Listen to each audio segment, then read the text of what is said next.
Hi guys, this is Mrs. Lyszczyk, and here's our lesson on the President's Cabinet. We're going to look in today with our lesson on who they are, how they got selected, and what did they do. Now, the formation of the Cabinet you can find in the constitutional authority of the President. Now, it's not a formal organization mandated by law. So you're not going to find that anywhere in the Constitution that the president is allowed to have a cabinet. It's just it's just something that has evolved over time. It developed over the years as an informal group of advisors for each one of the executive departments of the United States. And in the Constitution, it states in Article 2, Section 2, Clause 1, he may require that an opinion in writing of the principal officer of each executive departments upon any subject relating to the duties of their respective offices. So he can literally sit in the room and listen to all the opinions of these people that he appointed on his cabinet and not take it at all and go with what they believe is the correct way to run our country.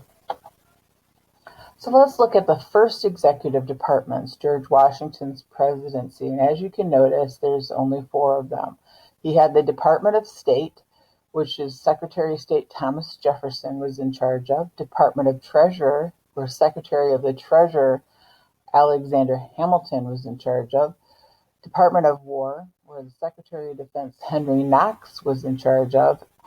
Office of the Attorney General Edmund Randolph, which later became the Department of Justice in 1870. Today there are 15 departments because as time went by and our country got larger and we developed different programs, we needed to have advice on how to run those programs. And so presidents over time had to add different cabinet positions to the Oval Office. So this is what we have today. Let's go over them. You have Secretary of State, Secretary of the Treasury, Attorney General, which we call today the Justice Department, Secretary of Defense, Secretary of the Interior, Secretary of Agriculture, Secretary of Commerce, Secretary of Labor, Secretary of Health and Human Services, Secretary of Housing and Urban Development, Secretary of Transportation, Secretary of Energy, Secretary of Education, Secretary of Veteran Affairs, and Secretary of Homeland Security. And here is a picture of their symbols. So if you see any of their symbols anywhere, you can identify on what it belongs to.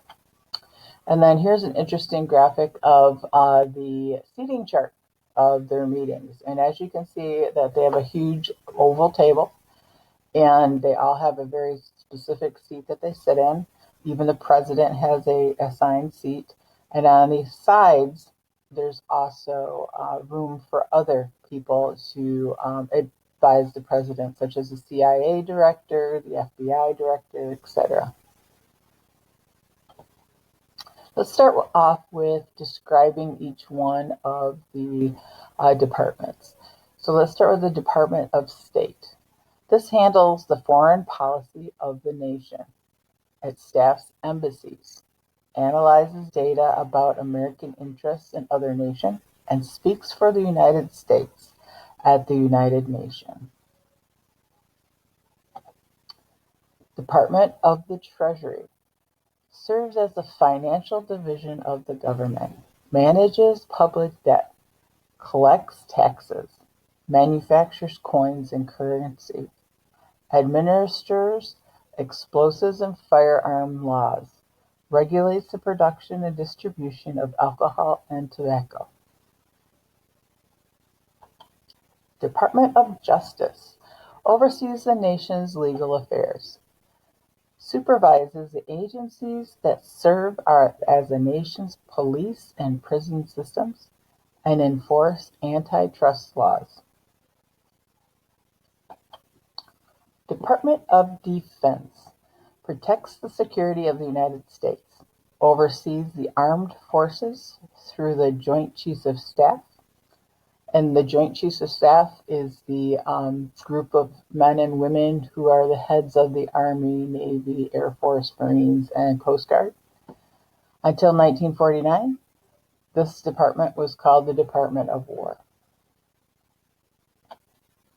Department of Interior protects the public lands and natural resources throughout the United States, oversees the relationships with Native Americans.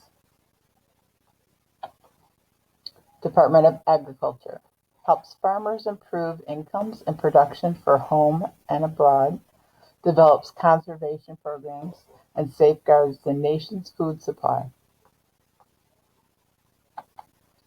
Department of Commerce promotes and protects the industrial and commercial parts of the economy and carries out the census.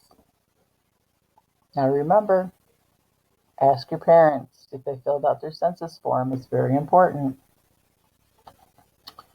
Department of Labor ensures safe working conditions, oversees minimum wage, and protects pensions, collects and analyzes data on employment.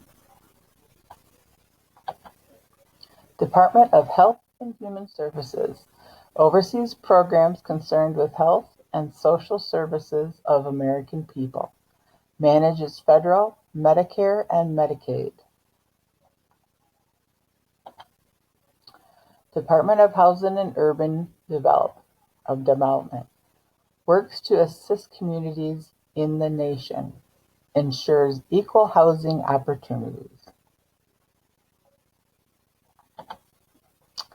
Development of Transportation regulates American transportation needs, policy, and planning.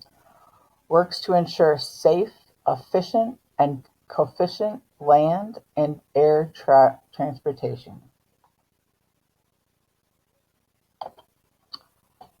Department of Energy plans energy policies, researches and develops energy technology. Development of Education coordinates federal assistance programs for public and private schools, develops programs to help students with limited English proficiency and physical challenged students. Department of Veteran Affairs oversees medical care for veterans and their families, manages educational programs for veterans. Department of Homeland Security, charged with protecting the security of Americans' borders, shores, lands, and the safety of its people. This is the newest department created in 2002 after September 11th, 2001. Other cabinet ranking members. On the cabinet, if you walk in a meeting, you're going to see the vice president there, head of the Office of Management and Budget, head of the Environmental Protection Agency, White House Chief of Staff, that's basically the President's Secretary, United States Trade Representatives, and head of the Office of National Drug Control Policy. Steps in the process of appointing members to the cabinet. First, the president has to nominate the person that he wants to sit in that seat. The White House then will review it. Paperwork, financial disclosures will be made, FBI investigation, Senate confirmation hearings, and the Senate must vote on it, and a majority must be needed in order for that person to be on the cabinet. Okay, right now I would like you to make sure your notes are filled out so you can have them for the future. I want you to now create a document on your computer. And I want you to research and make a chart that outlines all the cabinet members and their position in President Trump's cabinet. And I want you to make sure you submit that on your Google form that is provided for you on the website. Now remember, stay safe, healthy, and I love all of you. I miss you.